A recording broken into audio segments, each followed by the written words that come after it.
아, 약만 처방해주지 물리치료 왜 꼭 받아야 돼? 이거 효과도 없던데? 병원 왔으니까 그냥 돈 내고 뭐 하라는 거겠지. 저는 설명을 드리면 나 아침에 출근해서 어느 정도 짬이 좀 차면 느리게 움직이겠죠? 조금 느리게.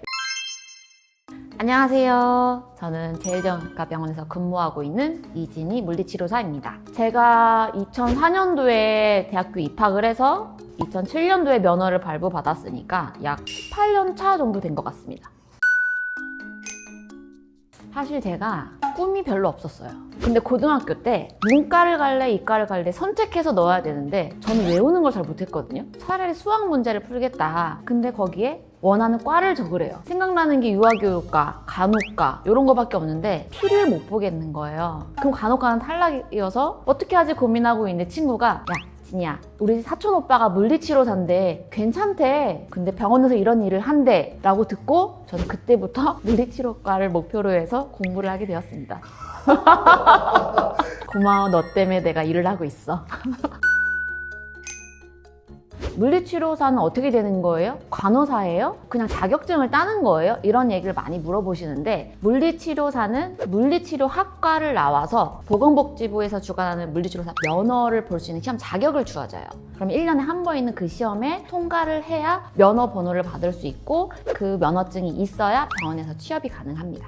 물리치료과가 전문대학교가 있고 대학교, 그러니까 3년제, 4년제로 지금 나눠져 있어요. 근데 3년제, 4년제 똑같이 3학년 졸업할 때 아니면 4학년 졸업할 때 국가고시를 볼 수 있는 자격이 주어지는 거예요. 국가고시가 없이는 절대 될 수 없습니다. 그게 진행 없이 병원에서 물리치료를 한다? 그거는 의료법 위반이 됩니다. 물리치료라는 게 환자분 허리 아프세요? 허리 아플 때 이렇게 치료하면 되지 라는 답이 없어요. 왜냐하면 환자들 몸 상태나 생활 패턴이 다 다르기 때문에 아무리 많이 배웠어도 기본적인 사회생활 틀이나 사람과의 협업관계가 떨어진다면 그건 환자들과 소통을 할 수 없거든요. 이게 사람을 대하는 태도, 그 다음에 기본적인 성실함이 따라주지 않으면 팀을 꾸려서 일을 할 수 없다고 생각하기 때문에 저는 첫 번째 성실함과 사람과 대화하는 그런 말투, 그런 것들을 많이 중점적으로 면접을 볼 때 보고 있었습니다. 그래서 제가 기억에 나는 면접 중에 하나는 어떤 분은 그렇게 말씀하셨어요. 근태보다는 치료를 잘하는 게 중요한 것 같다라고 얘기를 하길래 저는 바로 탈락이라고 적어놨었거든요. 기본적인 성실함과 출근해서 치료할 준비가 되어 있지 않으면 아무리 치료를 잘한다 한들 팀워크가 깨질 수밖에 없거든요. 저는 그게 무조건 1순위예요. 웬만하면 동그라미를 치죠. 제대로 하는가는 좀 확인을 해봐야죠. 저희는 그래서 지원자분들 데모 치료를 조금씩 하고 있습니다. 치료실로 이동을 해서 예를 들어 이분이 목이 아픈 환자 같은 경우에는 어떻게 치료를 하는지 15분에서 한 20분 정도의 간단한 치료를 하는 거를 저희가 데모 치료를 하고 있습니다. 제가 들어가는 것보다 환자의 입장으로 들어갔을 때 환자의 만족도가 제일 많이 크기 때문에 간호의사님께 부탁드린 적도 있었어요. 저희 치료사들에게 치료도 많이 받아보셨고 하니까 치료받은 경험이 많은 간호원장님께 저희가 부탁드려서 데모 환자로 제가 섭외를 해드렸었습니다. 지금 저희가 근무하고 있는 병원에서는 환자분들이 오시면 원장님이 어떻게, 왜 아프신지 원인을 분석하게 돼요. 이 환자분 어느 부위를 어떻게 치료해주고 어느 부위를 강화시켜주세요. 이렇게 멘트를 써주시거든요. 그거에 대한 검사를 물리치료사가 진행을 하고요. 이분이 오셨을 때 도수치료 처방이 나올 수도 있고 아니면 기본 통증치료 처방이 나올 수도 있고 특수치료, 특수기기치료가 나올 수도 있는데 그것들을 전부 다 환자분들을 분석하고 다시 한 번 더 평가를 통해서 이 환자분의 문제가 이거고 환자분들이 원하는 목표가 조금 있거든요. 지금 10분밖에 못 걷는데 나중에 30분을 산책하고 싶어. 그럼 그 목표를 같이 이뤄드리기 위해서 플랜을 짜서 환자분들을 치료를 하고 있습니다. 업무 준비할 게 많아요. 왜냐하면 치료실에서는 기기를 많이 쓰니까 아침에 출근해서 기기 코드 다 뽑아야 되고 우리가 써야 되는 그 소모품들이 또 있거든요. 뭐 고주파 크림이라던가 초음파 겔이라던가 환자분 저희가 일회용 타올을 다 쓰기 때문에 일회용 타올 세팅이 얼마큼 되어 있느냐던가 어느 정도 짬이 좀 차면 느리게 움직이겠죠? 조금 느리게. 근데 짬이 좀 났다 그러면은 빨리빨리 해가지고 준비인가 업무 준비와 업무 마무리에 좀 차이가 있지 않을까 싶습니다. 역시 인생에 똑같네요. 네. 어딜 가나 그러지 않을까요? 그냥 약만 처방해주지 물리치료 왜 꼭 받아야 돼? 이거 효과도 없던데? 내 환자분들이 이게 나한테 진짜 필요할까? 내가 받아도 되는 거야? 효과가 얼마나 있어? 한편으로는 병원 왔으니까 그냥 돈 내고 뭐 하라는 거겠지. 나 수술 잘 된 것 같은데 왜 받아야 돼? 저는 설명을 드리면 환자분이 수술을 하게 되기까지의 여태까지 생활 패턴이 있었을 거잖아요. 근데 그 생활 습관 그대로 가져가시면 어쨌든 통증은 나중에 또 한번 발생이 될 거라고 저는 생각을 하거든요. 내가 제대로 내 몸을 제대로 쓸 수 있게 교육을 받는 것까지도 수술의 끝이라고 생각을 해요. 그게 수술의 과정인 거고, 이왕 수술해서 시간 들이고 돈 들이고 통증 들여서 내가 수술을 했다면 재활까지 온전히 잘 받으셔야 그게 수술의 끝이라고 보시고, 원장님들이 그냥 처방 내주시진 않거든요. 환자분들에게 꼭 필요하기 때문에 내주시는 거라서 그거에 대해서 오해가 좀 없으셨으면 좋겠습니다.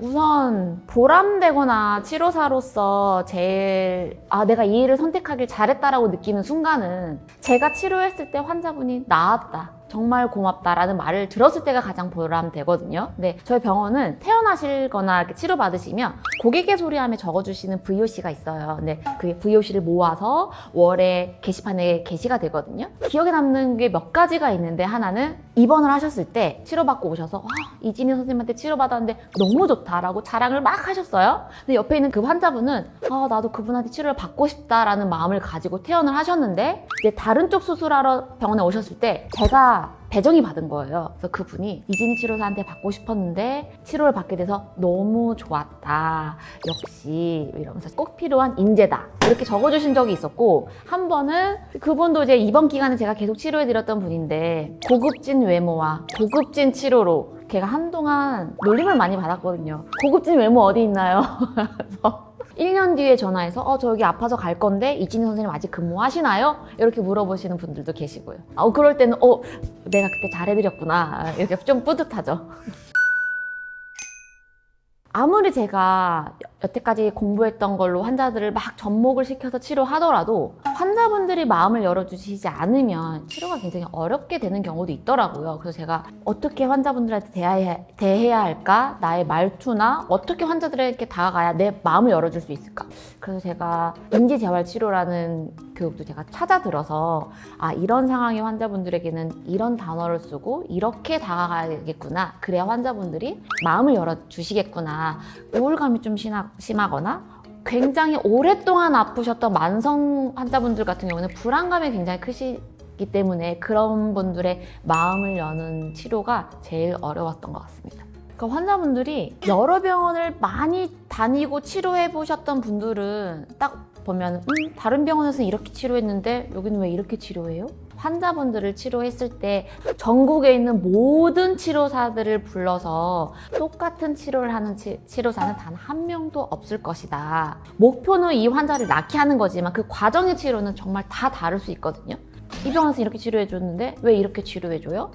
아니면 여기서는 이렇게 해줬는데 여기는 왜 이렇게밖에 안 해줘요? 이런 얘기를 들으면 치료를 하고자 하는 그 저의 열정도 좀 식기도 하고 믿어줬으면 좋겠는데, 그런 경우는 이 환자가 꼭 나를 신뢰해서 우리 병원에 계속 오게 만들고 싶다라는 욕구도 또 생기는 것 같아요. 도끼가 네.